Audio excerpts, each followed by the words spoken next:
Pavithra Gowda mobile retrieve ಆಗಿದೆ.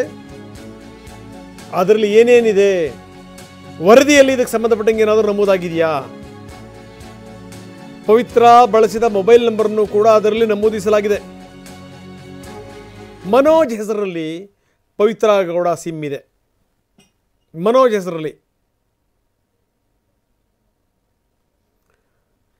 ನಾವು ಹೇಳ್ತಾ ಇದ್ವಿ ಈ ದರ್ಶನ್ದು ಮತ್ತು ಪವಿತ್ರದು ಮೊಬೈಲ್ ರಿಟ್ರೈವ್ ಆಗಿಲ್ಲ ಅನ್ನುವಂಥದ್ದು. ಆದರೆ ಇಲ್ಲ, ಬಹುಶಃ ಎಷ್ಟು ನಂಬರ್ಗಳಿತ್ತು ಗೊತ್ತಿಲ್ಲ.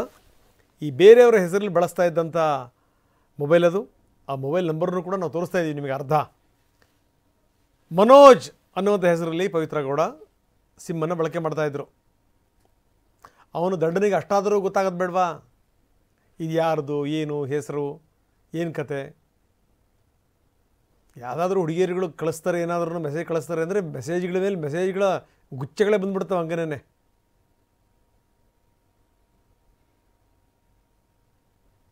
ಅಲ್ಲಿಂದ ಶುರುವಾಗಿರುವಂಥದ್ದು ಇಲ್ಲಿ ತನಕ ಬಂದಿಲ್ಲ ನೋಡಿ, ಕಂಬಿ ಎಣಿಸೋ ತನಕ. ಸಣ್ಣ ಒಂದು ಒಂದು ಒಂದು ಸಣ್ಣ ಸಂಗತಿ, ಅವನು ಯಾವನೋ ತಲೆ ತಿರ್ಕ ಏನೇನೋ ಮೆಸೇಜ್ಗಳು ಕಳಿಸ್ತಾನೆ, ಬ್ಲಾಕ್ ಮಾಡಿ ಬಿಸಾಕಿದ್ರೆ ಆಯ್ತಪ್ಪ, ಅಥವಾ ಕಂಪ್ಲೇಂಟ್ ಕೊಟ್ಟರೂ ಆಗುತ್ತೆ, ಈ ಥರದ್ದು ಬರುತ್ತೆ ನೋಡಿ ಅಂತ. ಅವನು ಹಿಡ್ಕೊಂಬಂದು ಇವರು ಹೊಡೆದು ಅವನು ಹೆಣ ಎತ್ತಿ ಕೊನೆಗೆ ಈ ಮಟ್ಟಕ್ಕೆ ಬಂತು ಸ್ಥಿತಿ. ಯಾಕೆ ಬೇಕು ಹೊರಗಡೆ? ಇದು ಕೇವಲ ಏನು ಅಂತಂದರೆ ಈ ದರ್ಶನ್ ಪಟಾಲಮಿ ಮಾತ್ರ ಸಂಬಂಧಪಟ್ಟಿರೋದು ಅಂತ ಅಂದ್ಕೋಬೇಡಿ. ಎಲ್ಲರೂ ಕೂಡ ಅತಿಯಾಗಿ ಈ ಸೋಷಿಯಲ್ ಮೀಡಿಯಾ ಬಳಸ್ತಾರಲ್ಲ, ಅವರೆಲ್ಲರೂ ಕೂಡ ಗಮನಿಸಬೇಕು ಇದನ್ನು. 65 ಫೋಟೋಗಳು ಸೇವ್ ಆಗಿವೆ ಕೊಲೆ ಪ್ರಕರಣಕ್ಕೆ ಸಂಬಂಧಪಟ್ಟಂಗೆ. 65 ಫೋಟೋಗಳು. ಇನ್ನು ದರ್ಶನ್ ಫೋನು 15 Pro ಬಳಸ್ತಾ ಇದ್ರು ಅವರು, ಐಫೋನ್. ಈ ಮೂರು ರೀತಿಯಲ್ಲಿ ಅವರು ಹೆಸರು ಸೇವ್ ಮಾಡಿದ್ರಂತೆ. ಈ ಪವಿ, PAV, III ಈ ರೀತಿ 3 ಥರ ಅವರು ಹೆಸರನ್ನ ಸೇವ್ ಮಾಡಿದರು. ವಿನಯ್ ಜೊತೆ ನಡೆಸಿದಂಥ ಈ ಚಾಟಿಂಗ್ ಅದರ ವಿವರಗಳು ಪತ್ತೆಯಾಗಿವೆ. ಅಂತೂ ಮೊಬೈಲಲ್ಲಿ ಏನೇನಿದೆ ಅದೆಲ್ಲವನ್ನೂ ಕೂಡ ಪೊಲೀಸರು ಸೋಸಿದ್ದಾರೆ. ಒಂದು ಕಡೆಗೆ ಪವಿತ್ರ ಗೌಡ ಅಂತ ಕೂಡ ಸೇವ್ ಮಾಡಲಾಗಿದೆ. ಅಂದರೆ 3 ನಂಬರ್ಗಳಿದ್ವಾ? ಇರಬಹುದು. ದೊಡ್ಡ ಸಂಗತಿ ಅಲ್ಲ. ಇವಾಗಂತೂ ಗೊತ್ತಿದೆ ನಿಮಗೆ, ಯಾರು ಕೆಲಸ ಕಾರ್ಯ ಇಲ್ದಿರುವಂಥವರು ಕೂಡ 2 ನಂಬರ್ ಇಟ್ಕೊಂಡು ಅಡ್ಡಾಡ್ತಿರ್ತಾರೆ. ಮ್ಯಾನೇಜರ್ ನಾಗರಾಜ್ ಜೊತೆ ವಾಟ್ಸಪ್ ಕಾಲ್ ಮಾಡಿರೋದು, ಬೇರೆಯವ್ರ ಜೊತೆಗೆ ಮಾತಾಡಿರೋದು, ಚಾಟ್ ಮಾಡಿರೋದು ಎಲ್ಲ ವಿವರಗಳು.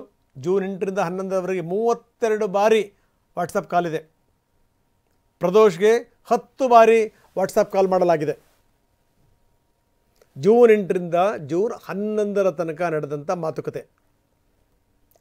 ಅನುಕುಮಾರ್ ಮೊಬೈಲ್ನಲ್ಲಿ ಇನ್ನೊಂದಿಷ್ಟು ರಹಸ್ಯಗಳಿದಾವಂತೆ.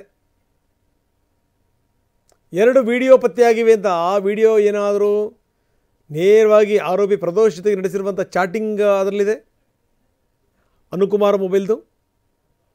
ಅನುಕುಮಾರ್ ರಾಘವೇಂದ್ರ ಪತ್ನಿ ಜೊತೆಗೆ ಸಂಭಾಷಣೆ ಮಾಡಿರೋದು, ರಾಘವೇಂದ್ರ ಪತ್ನಿ ಸಹನಾ ಜೊತೆ ನಡೆಸಿರುವಂಥ ಸಂಭಾಷಣೆ. ಇನ್ನು ವಿನಯ್ ಮೊಬೈಲ್ನಲ್ಲಿ ಯಾವ್ಯಾವ ಸಂಗತಿಗಳು ಬಯಲಾಗಿವೆ. ಪವಿತ್ರ ನಂಬರ್ನ ಡಿ ಬಾಸ್ ವೈಫ್ ಅಂತ ಸೇವ್ ಮಾಡ್ಕೊಂಡಿದ್ದ ವಿನಯ್. ಪ್ರದೋಷ್ ಪವನ್ ಜೊತೆ 42 ಬಾರಿ ವಾಟ್ಸಪ್ ಕಾಲ್ ಮಾಡಿದ್ದಾನೆ. 10 ಫೋಟೋ ರಿಟ್ರೈವ್ ಆಗಿದೆ ಈ ಸಂದರ್ಭದಲ್ಲಿ. ಚಿತ್ರದುರ್ಗದಲ್ಲಿ ರೇಣುಕನ ಹಿಂಬಾಲಿಸಿ ತೆಗೆದಂಥ ಫೋಟೋ, ಅವನು ಸ್ಕೂಟ್ರಿಂದ ಇಳಿಯೋದು ಅದೆಲ್ಲ ಫೋಟೋ ಇದೆಯಲ್ಲ, ಅದು ಅದೇನೇ. ಪಟ್ಟಣಗೆರೆ ಶೆಡ್ಗೆ ಕರ್ಕೊಂಬಂದಿರುವಂಥ ಫೋಟೋ. ಅಂದರೆ ಎಲ್ಲವೂ ಕೂಡ ದಾಖಲೆ, ದೊಡ್ಡಸ್ತಿಗೆ ಎಲ್ಲವನ್ನೂ ಕೂಡ ನಾವು ಮಾಡ್ತಾಯಿದ್ದೀವಿ ನೋಡಿ, ಹೀಗೆಲ್ಲ ಮಾಡೀವಿ ಅಂತ. ಇತ್ತೀಚೆಗಂತೂ ಏನಾಗಿದೆ ಅಂದರೆ ಯಾವ ರಹಸ್ಯಗಳು ಉಳ್ಕೊಳ್ತಿಲ್ಲ. ಹೋಗಿ ಸುಮನಹಳ್ಳಿ ರಾಜಕಾಲುವೆ ಬಳಿ ಬಿಸಾಡಿರುವಂಥ ಫೋಟೋ, ಆ ಶವವನ್ನು. ಇನ್ನು ದೀಪಕ್ ಮೊಬೈಲ್ನಲ್ಲಿ 30 ಆಡಿಯೋ ಸಂಭಾಷಣೆಗಳು ಪತ್ತೆಯಾಗಿವೆ. ಕೊಲೆಗೆ ಸಂಬಂಧಪಟ್ಟಿರುವಂತೆ ನಡೆಸಿರುವಂಥ ಮಾತುಕತೆಗಳು. 5 ಆಡಿಯೋ ಸಂಭಾಷಣೆಗಳು.